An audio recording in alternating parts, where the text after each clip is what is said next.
All right. Well, hello everyone, and welcome to the June 2026 edition of Poetry Superhighway Live. Great to have you all here. We already have a full house, so excited. We've got a lot of regulars here. It's like we've developed a community or something. Weird, don't you think? My name is Rick Lupert. I am your MC for this afternoon of poetry. I always feel non-inclusive when I use time-specific references. There might be people listening where it's the dead of night who are horribly offended by the fact that I said afternoon, and I want to apologize for my insensitivity there. We are going to have our open reading in just a minute. We're sort of in a lull of things going on in poetry superhighway, kind of, except we're about to start our annual contest that's going to happen. I think July 12th is when it starts, and we are in the middle of collecting sponsors for the contest. Some of you here are already sponsors, so that's really cool. Glad to see you in this space as well. Um, the contest is unique in that every single person who enters gets a prize just for entering, and those prizes come from our sponsors. The winners also get all the money that's taken in from the $1 per poem entry fee. So everyone gets something just for entering, in addition to the winners winning and the cash prize and all that. So at the moment, we are collecting sponsors leading up to the launch of the contest in a few weeks. And if you're interested in doing so, you can visit the Poetry Superhighway website and click on the sponsor the contest banner at the top, or it's under the special contest, or it's under the contest menu as well. You can be a sponsor for as little as a single book that you'll pledge to send off to someone at the end of the contest. And in exchange, besides being listed as a sponsor, which will have the potential to make you feel really good about yourself, you will get a free classified ad in our emailed classified section, as well as posted on the website for the duration of the contest. That is a value of some kind. I'd have to calculate what it is, but it's definitely worth something. And because we normally charge money for those things, you know what I'm saying? So free classified just for mailing off as little as one book to someone. Some people donate electronic prizes, PDFs, things like that. So it's really accessible to become a sponsor if you're concerned that sending your prize off to um, I don't know, Schenectady, New York, which could involve a lot of postage, or even Australia for that matter, isn't within your means, but you still want to be a sponsor. You can do it with a service or an online something as well. So there you go. Quick shout out also to Climbing Sun, who is here, who was the winner of last year's contest and who also will be one of the three judges of this year's contest. See, you think you win a contest, and then all this work comes along as a result of it. And like a fool, he agreed to do it. So we'll see if he shows up to these readings after the work to do the contest is done. So thank you in advance, Climbing Sun. It's going to be quite a lot. So there you go. That's everything I need to tell you. Um, there are a handful of people here who have not signed up to read. And that's cool. If you're just planning on watching and being an audience person, that's lovely as well. If you would like to read, please send me a message in the chat and I will add you to the list. As always, everyone gets to read one poem, and then we'll talk for a little bit about whatever's going on in your poetry world. So if you've got some news or anything that you would like to talk about, that will be your chance to do that. Here's who I have on the list in this order at this point. Um, Eric Paul Shaffer, Lorraine Caputo, Bhavin R. Sheth, Lawrence Berger, Carla Martin, MS Marquart, Lorraine McMillan, Climbing Sun, Jordan Jones, and Amanda Harris.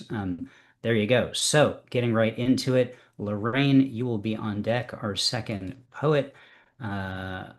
We put Eric first, not only because he arrived first, but because there's a volcano near him, and I'm pretty sure the lava is going to overtake his homestead. So we just wanted to get his poem in before that happened. Please welcome our first reader, Eric Paul Shaffer. Thank you, Rick, for saving my life. That's very kind of you. I appreciate that. I have a poem for Flag Day today. I think I said last month that it would be Flag Day on the next reading. And I have a couple of things I wanted to let you know first. That's a loose leaf sheet, just in case you've never seen or heard the term, and I mentioned that. In the poem, a bane is the opposite of a boon. I want to just get you some context so that you can understand what I'm doing. Old Glory is the name for the flag, or at least one of the many names of the flag. We inherited all of those colors from the British flag, and they're now called Old Glory Red, Old Glory Blue, and white. So there you go. I guess white is a popular color in America. What, I don't know. So most important is I want to let you know there are some rules for displaying the flag. And I learned them when I was a little boy.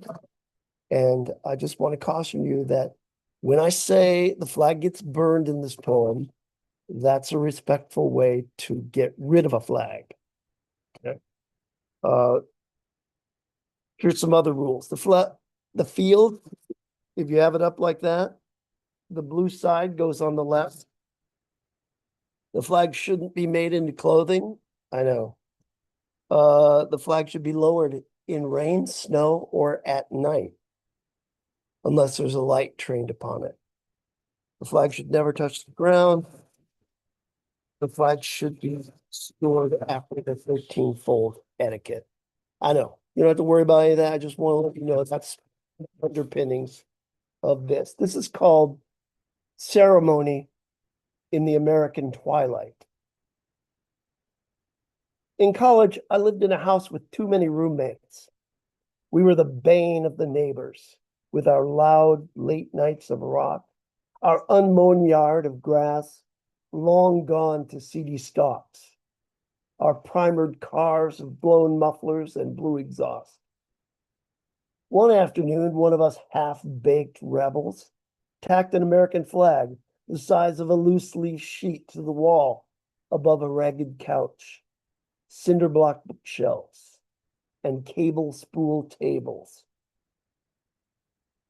From another life, I knew when to raise and lower the colors, how to hang, fold, and drape the flag, all the regulations governing the cloth we live and die for. That night, after the rest passed out or crawled to bed, I couldn't sleep. I snuck into the living room and reversed the colors, placing the blue properly on the left. Through the long days of the semester, the flag hung, pinned and rippling in the occasional breeze from the front door. Open, forgotten. The holidays came. The roommates dispersed. Some were gone for good, and more were coming. The flag was in tatters, and whoever left last tore the colors from the wall.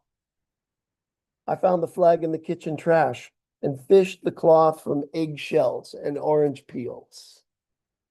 As light faded, I found an empty coffee can, 3 short broken laths, a wad of newspaper, a book of matches. Outside, the sun was gone. Clouds blackened the horizon, and the blue was tempered with twilight. In the backyard, I constructed my pyre, dropped a match into the can, and watched flames wave at the sky. In one hand, I held the tired flag, and I gazed into the fire. "What you doing?" said a small voice from beyond the chain-link fence. The old woman next door was barely visible, seated in a rocker on her back porch. Caught, I blew all my breath into the rising shadows and said, "Burning the flag?" adding apologetically, "It's old." A vague shape in the gloom, she paused long, then spoke a single word: "Glory." She surprised a laugh from me, but I had no more words. The fire in the coffee can was snapping and glad. In the dusk, I squatted over oily earth and gray cinders, the glitter of shattered beer bottles, and fed the cloth into the flames. The light within showed broad bars of red and white, brilliant again when the fire caught. Night was coming. From the faded blue field, orange sparks rose into the darkening sky and became stars.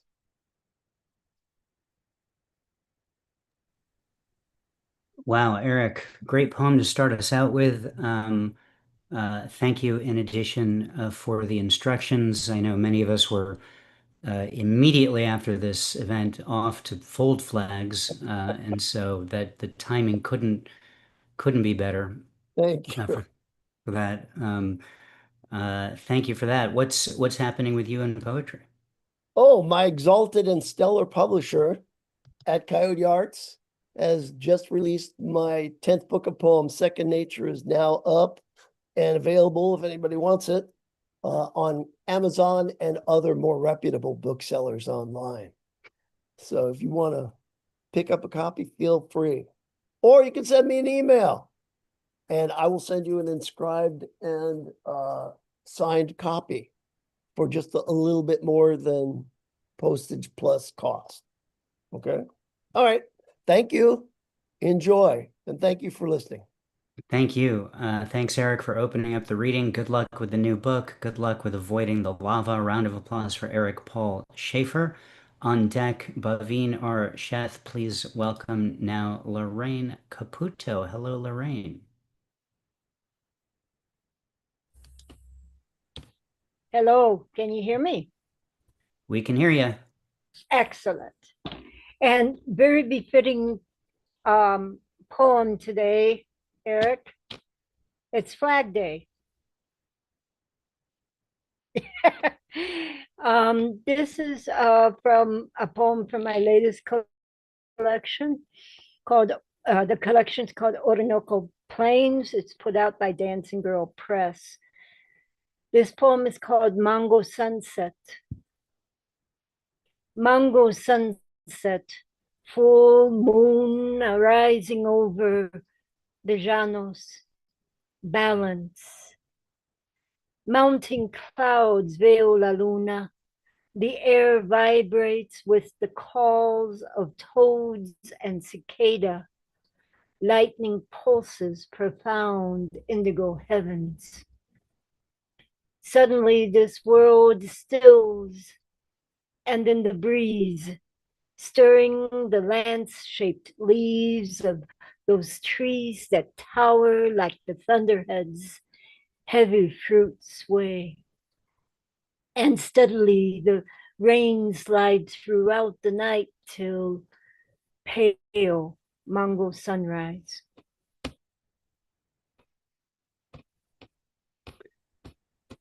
Lorraine, thank you. A mango sunrise sounds gorgeous. Thanks for that image. What's happening with you in poetry? Well, a few Origami Poems Project just released another micro chap of my poetry. This one's called Pastiches, a Peruvian road trip. And on Sunday with the solstice, the June solstice, I'll be posting on my blog my quarterly roundup of current publications. And that's Cool. about Well, that's great. That sounds like you got a lot going on. So keep at it. And I'm glad you were able to figure out the technicalities and get your mic working so we could hear you. Thank you for your patience. No worries. Thanks for being here. Round of applause for Lorraine Caputo. On deck, Lawrence Berger. Please welcome now Bhavin Sheth. Hello, Bhavin. Hey guys. So this poem, I thought about this poem and I I think somebody like maybe Eric Paul Schaefer might think this has a relationship with something else besides Flag Day today, but it really is purely coincidental. I just want to say that. The poem is entitled Oge, O-G-E. Insoluble in reality, suspended in fantasy, inured to its own banality. Before you, narcissistic monuments blush, schools of dictators hush, flying Icaruses lower eyes roll over and die. As you look down at God's sky below, baby's first name they utter, your name. People dream what you will think of doing. The truth, a spot to laze your gaze. Purer than the driven snow is pure, brighter than the sun is bright, bluer than the sky is blue, truer than the truth is true, is your ego. Rain showers never wet you. The mirror refracts reality, reflects you. Thank you. Thank you. I love that run towards the end, which included the line "truer than the truth is true." That was fun. Thank you for that, Bhavin. What's happening with you? Well, I haven't been. My dad had a health scare, so actually that's why I'm back in Southern California because that's where my family is, and that's where I'm from. So I'm kind of taking care of things. So I haven't had much to talk about.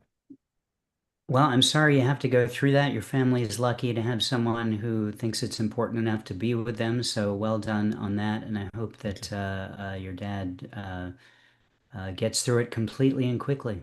Thank you. Appreciate it. Thank you. Bhavin, thank you so much for being here. Round of Thank you. applause for Bhavin Sheth.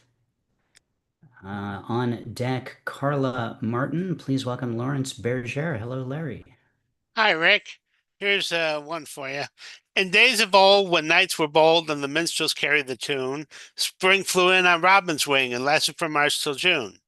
If you had the call to make a journey north of Hadrian's Wall and found yourself in the need of renewing hope's bright spark, you'd simply forge a new quest and search for a nest of the bird they call the meadowlark. Now, these days, I find we haven't the time to listen to a seasoned song and take nary a blink to stop and think. And I, for one, consider this to be very wrong. But there are those heroes, those few, those shaman sage, those for whom life is in bloom and all the world's a stage.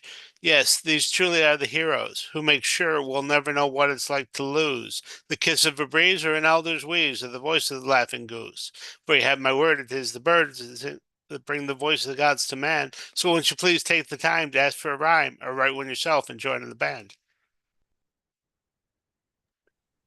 I would like to join the band, Larry. Thank you for the invitation to do so. Are you full up on guitar players? Nope, we need them more than ever. Okay, good. Well, I've got mine packed and ready to go, so thanks for that. What's happening with you in poetry? Well, let's see. I'm still pushing my book, Word Dancing, Instant Poetry Just Said Words Volume 3. And I've got a reading coming up at the Rochester Museum of Contemporary Art in July. And I've got a couple of things going on with a couple of poetry organizations. And I'm just trying to keep reading and poeting. Well, that's life, man. You know, just keeping poeting, poetilating, I think it is. So yeah, keep doing that because that is truly the work and the mark of success that you're doing it. You know what I'm saying?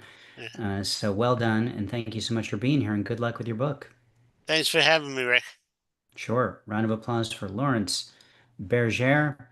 On deck, MS Marquart, please welcome Carla Martin. Hello, Carla. Hi, Rick. Hi, everyone. I'm really enjoying your beautiful poetry. I've been going down the rabbit hole listening to a YouTube series called Great Art Explained. And as a preface to my poem, I'd like to show you two images. This is a famous painting by Johannes Vermeer of the girl with the pearl earring that you're probably familiar with. And then a contrasting painting is Saturn Devouring His Sun by Goya, which is a very disturbing image. And now my poem. Words. Words can be glowing jewels strung on golden chains, praising kindness and joy, lifting you up to the heavens. Words can be stinging slingshots of meanness, barbs piercing the flesh, pulling you down into a demoralizing dungeon.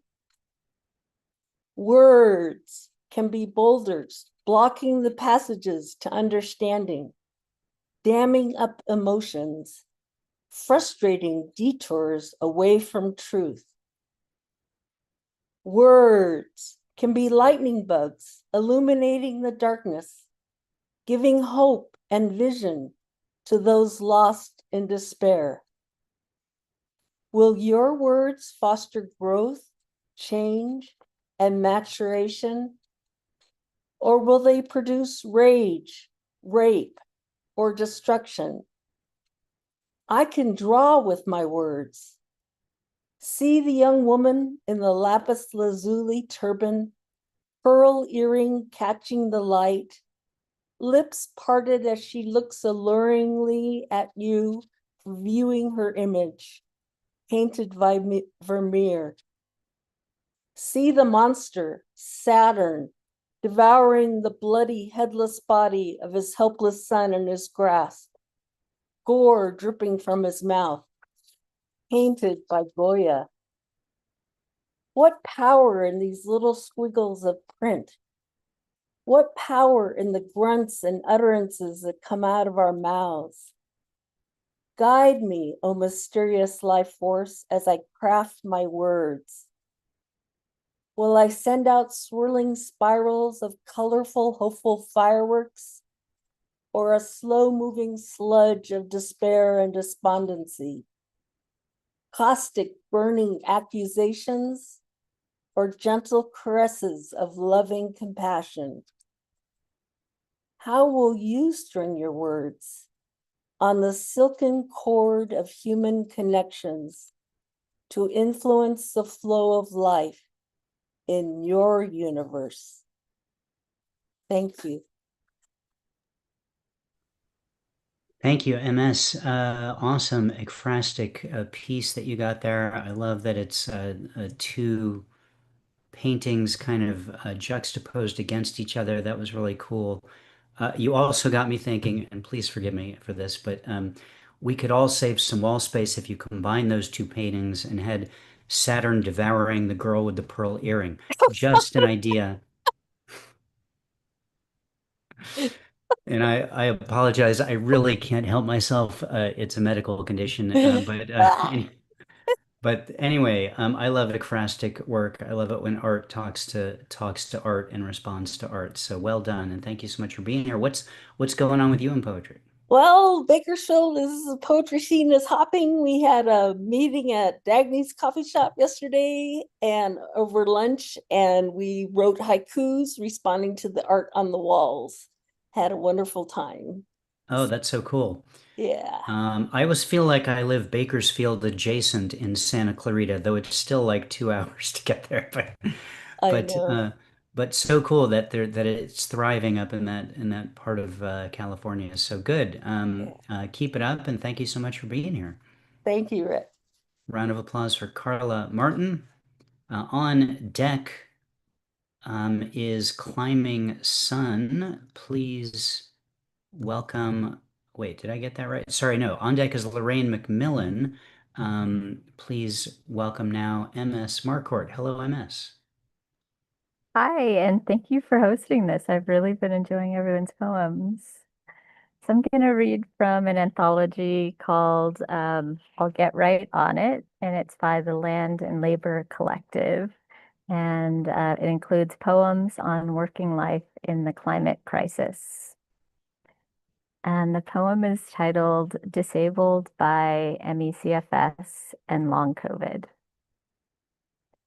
I am mainly alone homebound in a small studio apartment.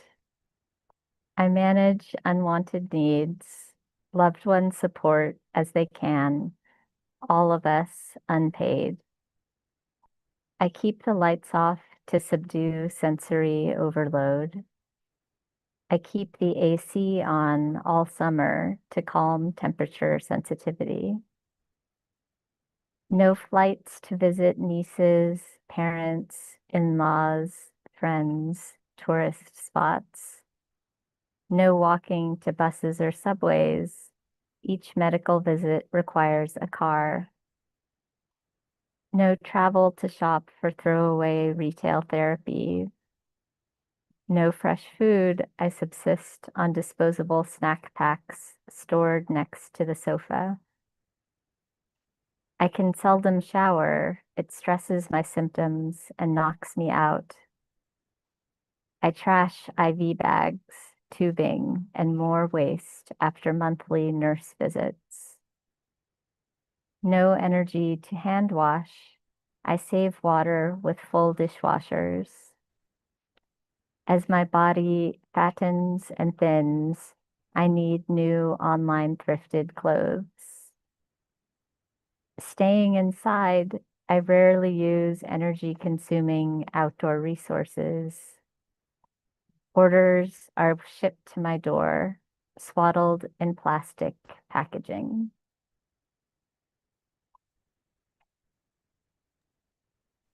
Thank you very much, MS. Storing snacks by the couch has definitely piqued my attention, and I will be looking into storage space and seeing what we can do there. Because who wants to get up and walk all the way to the other place to get something to eat in the middle of whatever it is that you're watching or doing, or so brilliant. Thank you for all that. What's happening with you in poetry? Well, I've got a couple poems out in new anthologies. One is Lombardy Voices, Volume 22, and one is What is Myalgic Encephalomyelitis Like? Patient and Caregiver Perspectives. And I'll drop the links to those in the chat.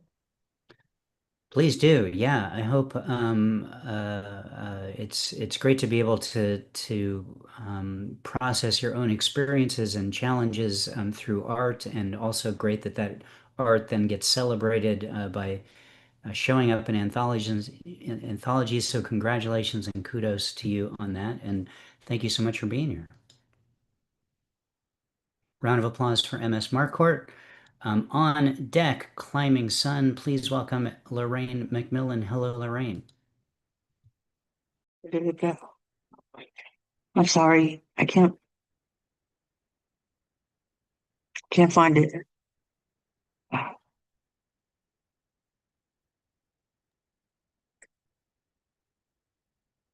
I'm lost. Do you want us to come back to you, Lorraine? Yeah. Okay, well, I'll put you later on the list, no problem. So we'll say that Jordan Jones, you are on deck, and please welcome now Climbing Sun. Hello, Climbing Sun. Okay, thanks, Rick. All right, I had the pleasurable excitement of a couple of private trips down the Grand Canyon, rafting trips, and this came out of the last one, maybe 10 years ago. It's called Psalm of an Aging Whitewater Rafter. Let's admit the river is a moving miracle. Let's imagine the current issues from the same source as the blood in our channels. Let's fantasize that rapids are the fast lane to enlightenment. Let's visualize that cliffs represent the leap humanity must make. Let's adjust to the wind until we also breathe with the soul of the earth. Let us rejoice under the raging sun like cactus flowers shouting. Let us treat each rising moon as a chance to tango with our inner scorpion. Let's appreciate that, like people, each rock formation has a different personality, yet is melded to a common core. Let us be grateful as ancient rock schist for the long moment we have seized to be drunk on the elusive yet lingering liquor of youth. Thank you. Great poem, Climbing Sun. The line, like cactus flowers shouting, resonated with me personally. We've got a little succulent in our kitchen, and it just, a flower came out, and it actually made my wife shout in seeing it. So Wow. it seems like there's something related going on there. It is very exciting when they put their flowers out for people to see. So yeah, thank you for that. What's happening with you? Well, besides gathering the energy to judge the contest, which is going to take at least a month, uh, I just came out with my fourth book. It's called Sun at Play, and it's a prose poem memoir, follow up to another prose poem memoir. This one's Sun Dances is highly emotional stuff, and this one is less emotional, but goes deeper in some places. Anyway, so that's that. Cool. Well, Sun at Play sounds like a fun title and right along the lines and a continuation of what you've done before, which is working pretty well for you as best as I could tell. So great. Good luck with it. Thank you for being here. Thank you again in advance for gathering that energy, and you'll be hearing from me soon about that. Climbing Sun, thank you so much for being here. All right. Round of You're applause for Climbing Sun. Next, I will mention this later, but just so you know, next month's PSH Live event will not be an open reading, but it will be actually in-depth conversation with our three contest judges. So Climbing Sun will be back, and we will have the opportunity to hear from them about what all three of them, hopefully, about what they're looking for when they're reading your poems. So it gives you some really good insight into the judges' psyche and process when they're reading your poems. So I know people get excited, want to enter the contest right away. So you could do that, absolutely. I love it when people do that, but you also could consider waiting till after this event and watch it, and then you'll have some extra insight as you're putting your entry together. So something to think about. Moving on with our open reading, on deck is Amanda Harris. Please welcome Jordan Jones. Hello, Jordan. Hello. This poem came out of a fragment in a book by Elias Canetti. He has a book of fragments and epigrams and so forth. And the entire thing was my title, The Semicolon's Dream. To be useful again, and not just for bores. To create the pivot that the greatest dancer desires. To never again be knocked out cold by that bully, the period. To start a book and break hearts. To fall in mad love with its reflection, the exclamation point. To no longer be misunderstood, mistrusted, and eschewed. To be adored in return by the exclamation point, at long last. To walk down the street without being pointed at by laughing children. To be the only thing bolded on a page of Roman type. To be as sexy now as when newly invented. To leave the exclamation point and luxuriate in the arms of the ellipsis. To punctuate a big plate of pasta as a dressing does a salad. To leave the ellipsis and walk alone by the sea. The sun, itself in love with the sea, sets a dot above each wave's alluring comma, as if to say, this part of the sea is an independent clause, then dissolves back into curling, formless ocean. Thank you. Nice poem, Jordan. Thank you so much for sharing it with us. What's going on with you in poetry? Well, this poem just appeared in Abandoned Mine, which is an online journal. And then I think annually they do a collection of some of the poems that they publish during the year. And I have another poem that's just about to come out in California Quarterly. A long time ago, I won't say how long because then people might be able to guess that I'm old. Uh, I published poems in a different California Quarterly. They were both publishing at the same time and using the same name. But in the defense of the previous one, they didn't come out quarterly. So I was trying to get them to rename it the California Sporadically. Anyway, I have a couple poems out. I'm mainly working on translations at the moment. That's so cool. So this one has some ongoing life to it. Well done. Yeah. Glad to hear it. Glad you brought it to us today. Thank you so much for being here, Jordan. Thank you. Thanks for having me. All right, round of applause for Jordan Jones. On deck, Duane Herrmann. Please welcome now Amanda Harris. Hello, Amanda. Hey guys, so I brought a poem for you that is above all things about video games. So I'm just gonna get right into it. Street Fighter. When I was 7 and my intestines were bleeding, my parents got me a Sega Genesis. Debates involving the spirit, they said, paralyze the spirit and maim the mind. To this day, I have no idea what that meant. What I do know is that my Sega Genesis created a space where I had no conversion disorder, and God was not punishing me for stealing Billy Rabinowitz's pencil. The only thing that bothered me, when people used cheat codes that made them immune to harm.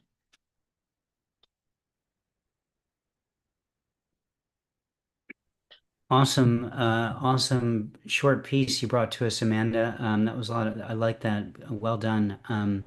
Tell us what's going on with you in poetry. Well, I've been doing a lot of music actually, so it's interesting to kind of explore, the link between music and poetry and understanding, what feeds into the other thing and how they feed into each other. So that's sort of where my mind has been. That's really interesting. In some ancient languages, like the word for poem and the word for song is actually the same word. I did not know that. Yeah, Hebrew, for example, is one of those languages. So there is like a deep connection between the two things, and some, many in certain cultures, many poems are, the source of most music is finding poems and setting it to music. So it's a really cool deep dive you're going into there. So keep at it and let us know where you land. All right, Amanda, thank you so much for being here. Round of applause for Amanda Harris. On deck is we're going to try Lorraine McMillan again. Please welcome now Duane Herrmann. Hello, Duane. Hi there. I want to read a poem that was posted Friday on a site called Spill Words. They have about a dozen of my poems, and they match each poem with a picture. And the landscape pictures are just really, really touch me. This one is called Where Nothing Is Forgotten. Trees remember as they are alive. Their roots join other neighbor roots and hold hands. Roots silent say, we're here with you, beside you, part of you, and are reassured by each other. When a tree dies, the others mourn. Their loss is felt as one hand slowly slips away. Thank you. Cool. Another short one, which is perfect for my attention span, Duane. So thank you for that. And nice imagery in there, roots, etc. What's happening with you in poetry? Well, just this last week, a couple of books have come. This is an anthology dedicated to the problem of homelessness, and I've got one poem in there. And homelessness has many meanings, not just that you don't have a place to live, but the place where you live is not home-like for you anyway. And then another one, Poets for Parkinson's. I've got 3 poems in here. It's a fundraiser for Michael J. Fox's Parkinson's research. And then the 13th volume of Heron Clan came, and I have a poem in there. So that's kept me that part of busy. And I've been busy in the pasture trying to get ahead of the thistles that want to take over. And I don't want them to take over. So I'm going out and digging them and taking care of them. So I don't want them in my mouth. I don't want a cow. I don't want them in their mouth either. So that's sort of bad all the way around. Don't the thistles know that you have to spend some time writing poems and they're distracting you from that? They should. They should. I've been out there every year. They should. But somehow they don't listen and they keep making seeds. Well, let me know if I can help in some way, Right. besides actually going there and helping you dig them up. Oh, can't do darn. that. I got another shovel. Oh, Uh, and tomorrow I'm going on a farm boy vacation.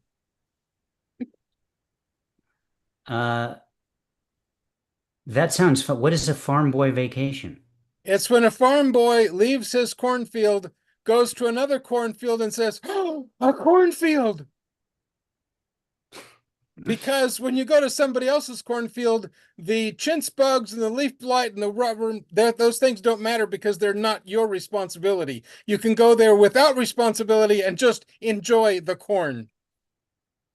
Yeah, that sounds like an amazing activity to participate in. I'll come out for that.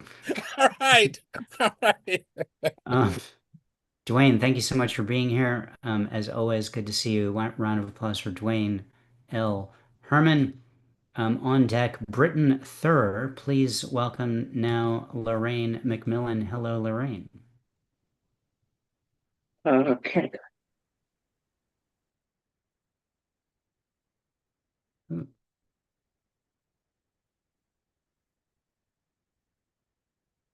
Lorraine, looks like you just muted yourself again, so make sure to unmute. Okay. I'm sorry.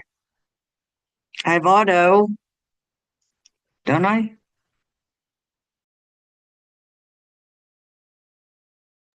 You're all good. We can hear you now.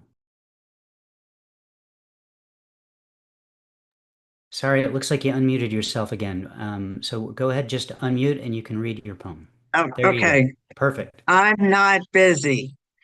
I'm not busy doing just about nothing at all. Maybe perhaps looking at the 4 walls. Do you call it lazy or crazy? I'm playing with a little old broken pretty daisy. Okay, call me crazy, call it whatever, but I'm not busy now with all the crap I had to throw in the towel. Take an important pill, calm me, free me, or try. And I guess I'm lazy because I'm writing this poem in my warm bed. Nice. That's the best place to do that, especially if someone can bring you a plate of food, so you don't have to get out of bed. Yeah, So there you go. Lorraine, glad we got that all sorted out. yeah, I'm Anything? sorry about that. No worries. What's happening with you in poetry? Anything you want to Okay, share? so for a long time, I wanted to work with special ed kids because I was in special ed myself. And I'm finally going to be able to do it in July and talk to them about following their dreams Wow, and their that's really cool. third, fourth, and fifth graders. Well, they'll be lucky to have you, and that sounds like it's going to be a really gratifying experience to have. So, congrats on that. And it doesn't include a computer. Yeah, you Thank won't you. have to You won't have to mute anybody live or unmute. So there you go. All Right, right. Well, right. Lorraine, good. Thank you so much for being here, and hope that goes well for you. Thanks for sharing your poem. Round of applause for Lorraine McMillan. On deck, this is who I have left in case there's anyone else here who wants to sign up. Britton, Anne, Paul, and me. If I missed anyone, let me know. Now's your last chance to do that. If you would like to also read. Anne, you are on deck. Please welcome now Britton. Hello, Britton. Can you hear me? Yeah. Okay. So this poem is about being with my wife on our favorite activity, which is taking walks. I'm speaking from southwestern Ontario. This is called Bumping Gently.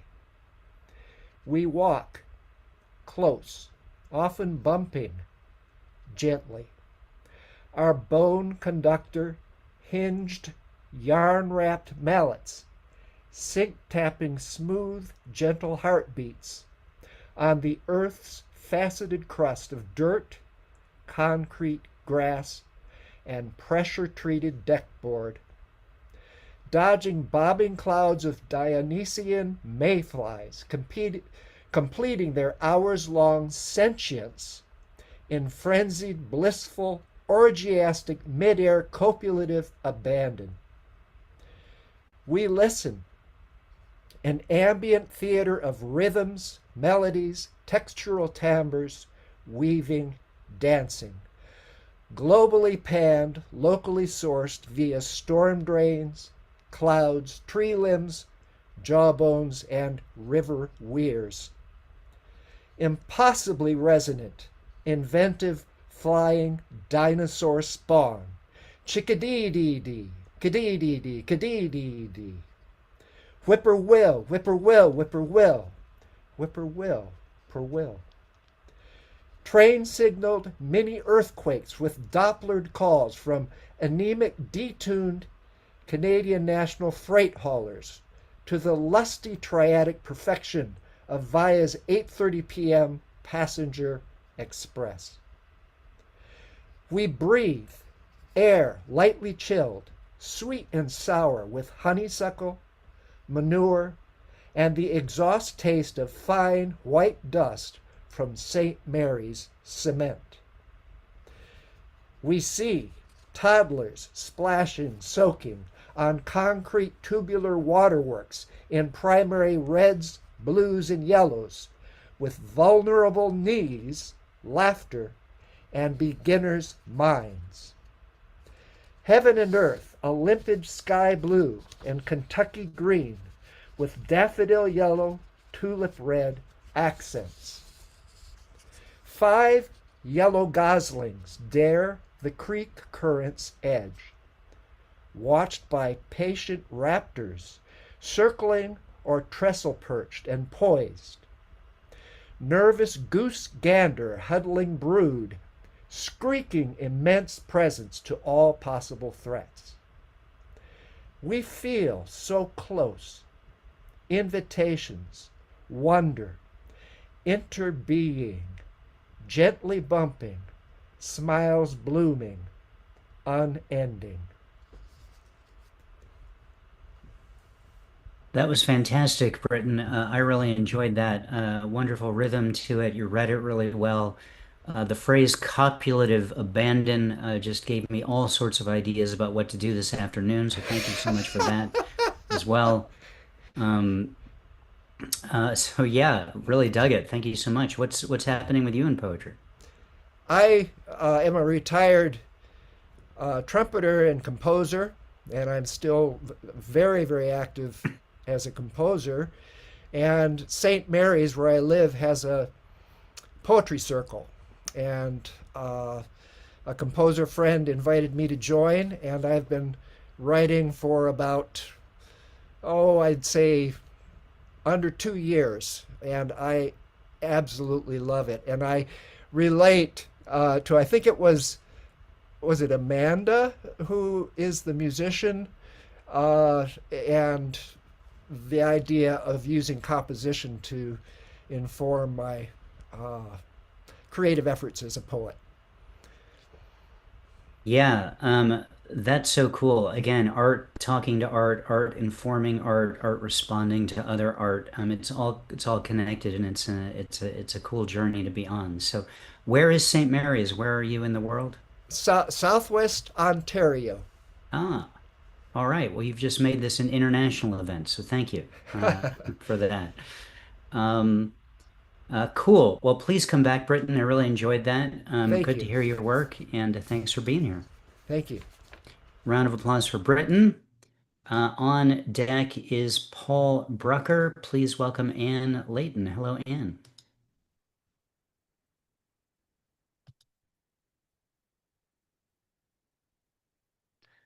Anne, I'm not hearing anything. I see you're unmuted. Are you there? Hmm. Um, we're gonna have to go to Paul. I think maybe you might need to click under the audio menu at the bottom of the Zoom screen, the test speaker and microphone, and see what it says, and see if you can hear yourself. And we will try you once again right after Paul. If you need to leave and rejoin or something, you've got just a little bit of time to do that. Hope it works out. So on deck is either Anne again or me to close out the event. And please welcome now Paul Brucker. Hello, Paul. Hey, hey, Rick. Rick, did you ever have a buzz cut? Yeah, every 5 years or so, I get sick of trying to manage all this, and I just shave it right all off and for a while. You yourself? You know, I'm thinking about Andy Griffith's show and Floyd the Barber, and he would do buzz cuts and stuff. And I could never, I never had hair like that I could do a buzz cut. Well, that's the easiest thing to do, because you don't have to worry about length you just take a thing and it's all gone. You know what I'm saying? You got the hair for it, yeah. Yeah. Yeah. The other thing is a question. I'm not not for you. Well, for you, and maybe I don't know if you can, put the audio on for everybody else. But there's a certain deal about if you have a poem out there, you put it out there. And this is years ago. I had one that I put on somebody else put it on their blog. And then a magazine said, "Oh, I love your stuff. I was going to print this poem." Then I saw it was already published on a blog, So that was kind of like Nixo, And so I don't know if that's still going on. And and the second thing is, I got that poem published and with some hype in a Nigerian anthology, where the guy quoted me in the foreword, and my poem was the second one in the anthology. And then the anthology went, it never really made the grade. It's completely off cyberspace. So, is that poem up for grabs, now in the poetry world? Or is it, kind of, people find out, oh, I saw you put it on a blog. Oh, I saw it was published in this Nigerian magazine or something. It's just, I don't think there's that much, detection or care or whatever, but is it just fair market value now, do you think? Paul, I'll tell you what, why don't you read the poem that you're going to read, and we can talk a little bit afterwards about some of these things. Okay, this is not the poem I'm going to read because this one's already been published. So I have the newer ones. I'm thinking I don't want to get into that kind of quagmire anymore. I don't want to read new stuff and say, oh, well, it's been on Rick's show here, so it's no longer available. I don't know if that's ever happened to you. Has it? Paul, do me a favor. Why don't you read whatever poem that you would like to read, and I then we can will. talk But afterwards. but I'm just wondering if somebody reads a poem on here that's not been published and they find out it's been read here, that it's no longer in the market. Yes, no. I mean, that's all I want to know.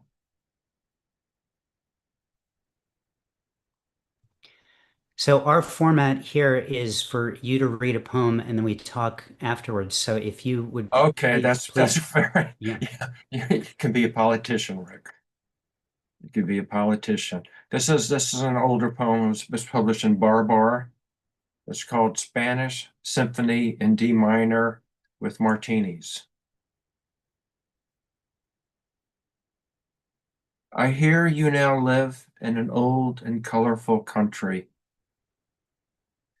where summers are warm and winters vary sharply, where there's a number of modern radio broadcasting stations, but overland communications are poor.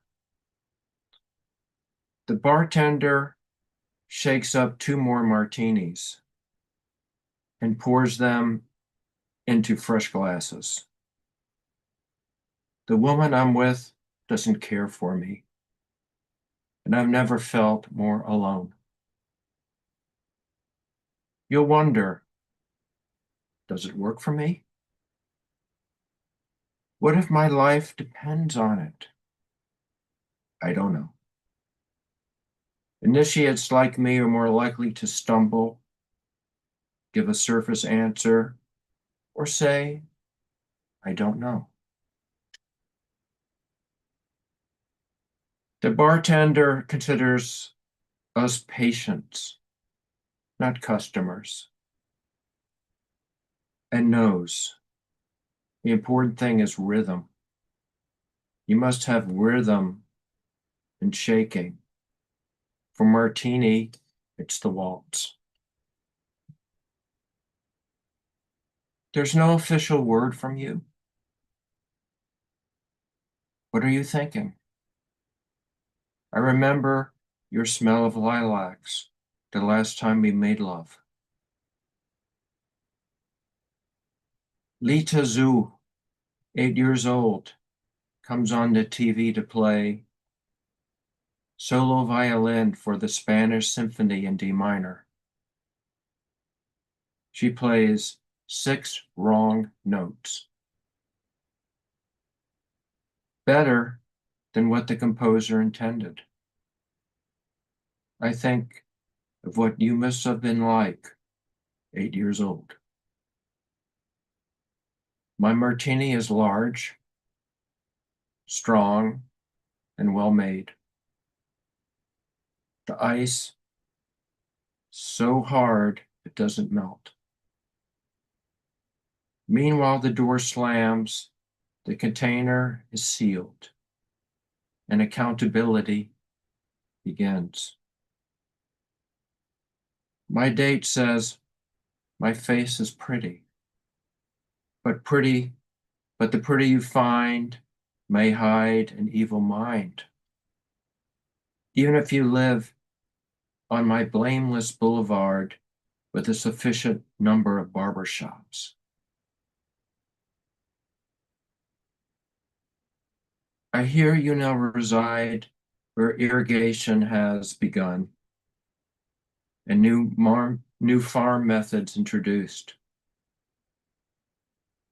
I know your existence is challenging and may be risky and dangerous. All processes secret. Act accordingly. I savor this fantasy of you being safe and drinking a martini beside me. Because martini has made you happy. Rest assured, I won't let a garnished pervert drop a piece of bacon or moschino cherry in mine. Okay, there you go. Well, now you have us all on edge, wanting to beware of garnished perverts, Paul. Thank you for that. I like the line "sufficient number of barbershops." A really cool poem that you shared with us there as well. Ari, the stuff that you were talking about earlier, you might want to. Some people mentioned some things in the chat. That's an issue that people have been talking about for years, I think, and every publication deals with it differently. People used to be really concerned and not want to share their poems at open readings because they thought maybe that might be considered in a way published if it was out there. Most that's a poetry superhighway doesn't care if you read a poem in an open mic. We don't consider that published. We don't, and we accept simultaneous submissions as well. We won't publish something that appears on the internet in another publication, but if it's in your personal blog or website, then we would consider it. Because the whole idea is we're an online publication. So if we're publishing something that's already available online in another publication, it feels like we're doubling our efforts there. We're not, so that's our preference is not to do that. But the most interesting thing in this conversation, which I think has come up more recently, is I don't know if you're familiar with Rattle magazine, but the editor of Rattle, Tim Green, came up with this concept of um, instead of using the term previously published in, consider the term curated, meaning, like, for example, you might post your poem yourself in a poetry group on social media, or on your personal blog or something like that. That's not curated. That's just you sharing your poem somewhere in a format. Whereas curated kind of implies that someone an editor, is receiving poems and is curating what's being presented in a publication by choosing them. So that's kind of a more interesting way to look at it. And if more people, I think, looked at the issue that you're talking about in terms of curation, I think we'd stop freaking out so much about, oh no, I can't read this poem in public because then this other magazine isn't going to take it. You know what I'm saying? That having been said, I don't think any of it really matters that much. You know what I'm saying? For the most part, people who are editing publications, myself included, I'm just one person making these decisions. So, like, whether I choose to publish something or not, only matters so much in the bigger picture. So keep that in mind and take all these rules that you hear of with a grain of salt, and just um, primarily enjoy the process of creating the art and not worrying about what you can do with it and who else is validating it. That's my suggestion for you, in that not that it's not fun or enjoyable or meaningful when someone decides to publish your work or a magazine does. That's cool. That's kudos. That's enjoyable. So, Paul, do you want to say anything else before I move on to the next poet? No? Okay, cool. Well, thank you so much for being here. Enjoyed your poem a lot. Round of applause for Paul Brucker. We're going to see if Anne has resolved her audio issue. Anne, are you there? I am here. Can you hear me? Yes, hurrah. Dude. Hi, everybody. And a big salute to Britton and Amanda because I also am a music lover. And this is the Underground Railroad Trilogy, which I hope to record someday. Though we see its narrow path and we see its towering trees, it's the house that stood all alone, house that survived the war. It's the only one of its kind to do the deeds that it did. When the road grows straight under to the lookout in the water, under the house that stands tall is the tunnel the brave ones took. You're no one's property. Join the house party. Say it loud and proud. I'm white and listening. We can be allies for our friends, 'cause you need me and I need you, like Oprah and Maya Angelou. You're no one's property. Join our house party. The white leaders told this country the Negroes are property. I believe that's insane. Dreadful Scott decision. Like the hunchback that cries, they changed Dred's life. They messed with his mind, tried to leave him behind. You're no one's property. Join our house party. We can't look the other way. Gotta make it better day by day. We can't be so rotten, man. Kindness helps everyone. Only that loving home is standing alone, like a gentle soul that's speaking out without anyone as backup. You're no one's property. Join our house party. Let me talk into the microphone about the house that stood alone. It was the first song I wrote about freedom and equality. Why does it keep happening, this face of cruelty? Well, finally, this house is not alone. This time, love will go on and on. It's our house party, and it's just beginning. You're no one's property. Join our house party. Let's rock the party, the house party. The Underground Railroad took a heavy load, 'cause fighting for freedom goes on for everyone. There's too much apathy. We feel it when we're bullied. Some will be hateful, but you and me, we can rise like Maya Angelou. Let its glory shine and its truth be known. It's the house that stood. It's the house that stood. House that stood. That's it. Thank you. Anne, thank you very much. I love it when people sing. I always feel like we're getting like dinner and a show. You know what I'm saying? It's a bonus. Very cool to hear that piece from you. What's anything you want to share about what's happening with you in poetry? If you're in New York, the New York area, New York City, I've got a reading with the Poets with Purpose on the Blackbird stage at Governor's Island on July 18th. And hopefully someone's going to help me ride the ferry because I deal with agoraphobia in some cases there. And then in September, end of September, I'm going to be at the Pope Cottage in the Bronx for a workshop called the Kindness Session. And then today, you, your Haiku Universe, published one of my poems about haters and lovers. So thank you. And My thanks for pleasure. having me. Yeah. Haikuniverse is how that's pronounced. I know it's a word that I made up, and so people rebel against it by dividing it up into two words, but it's Haikuniverse, which I only need to say because of branding reasons. But there you go. But I was Good. happy to have you there.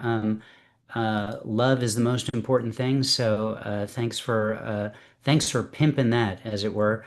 And thank you so much for being here, Anne. Great to have you in the space today. Thank you. Thank you all. All right, Anne, Leighton, everyone, thank you so much for being here, Anne. I'm going to close out with a poem. Many of you know I write poems responding to the text in the Torah every week, participating in 1,000-year-old tradition or so of delving into the text and trying to figure out what it has to do with me. So this is the one that I wrote for this coming week's Torah portion, which is named in Hebrew Korach after a guy who was a rebel. His name in English means either baldness, ice, hail, or frost. So that can give you some insight into him. And the poem is called Korach and the Mutineers.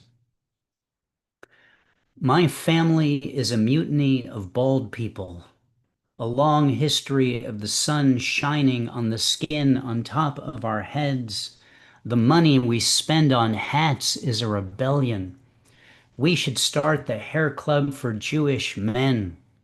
Except for Reuben, the first religious school teacher in Syracuse, New York, whose photo I saw in a family scrapbook. They didn't have Photoshop in his day, so I know the picture of his full head of Jewish hair is real. Korach was one of the first bald people, a Levite whose family spawned the modern day Cohens, my mother's maiden name. The ancient priests shaved their heads by law, so Korach's baldness may have been intentional, but evolution has made it inevitable. Our hair itself rebels like Korach and his 250 mutineers. The ground swallowed them up, and now all they have is a great band name. Korach and the Mutineers, live at the Whiskey, discounts for those with receding hairlines, refreshments provided by the source of life itself. The show starts at 8 p.m. sharp. If you're late, you may not be seated, and the ground will swallow you whole. There you go, ladies and gentlemen. Again, whenever I read my Torah poems, that officially counts as Torah study for you. Happy to sign your paper so you can take that to your rabbi or any rabbi who you might come across. So you have the appropriate credit for that. Thank you all very much for being here. This was a full and lovely reading. Thanks, Eric, Lorraine, Bhavin, Larry, Carla, MS, Climbing Sun, Jordan, Amanda, Duane, Lorraine, Britton, Paul, Anne. Thanks to those of you who just came to listen. That's so cool just to have people here who just like poetry enough to show up to receive it. That's really awesome. Our next PSH Live event will be on July 26th. That will be our annual conversation with our Poetry Superhighway Contest judges. By then, our contest will have been going on for a couple of weeks, so watch your email for a special announcement about the launching of that. And do participate because everyone gets a prize just for entering, and you might even win, so who knows? And that's a really great event to listen to or watch because you'll get some valuable insights from our judges on what they're looking for when they're reading your poems, which is a pretty cool thing that I don't know that other contests do beyond just listing who the judges are. We will have our open reading again in August. It's a while from now, so I hope everyone has a good bulk of your summer between now and then my wife and I, we're going off to Scotland next week, so really excited to check that place out and see what's there and find some vegan haggis if possible. And that's it. So before I let everyone go, I will click on the Ask All to Unmute button in case everyone wants to say hi to each other. Hey everyone, thank you.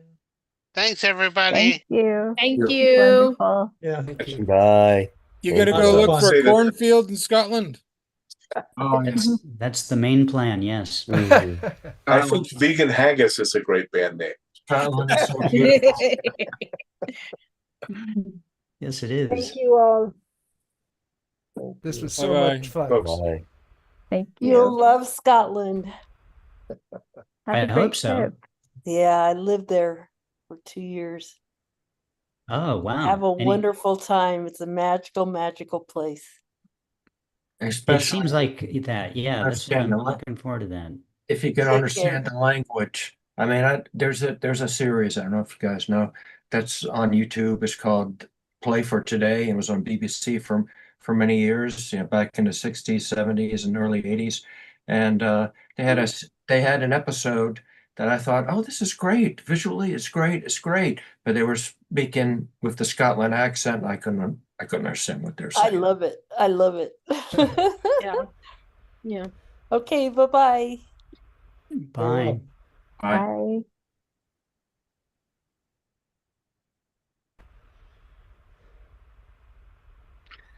All right, everyone. Good to see you. Thanks for being Okay. here. Bye-bye. Nice job, everybody. Bye.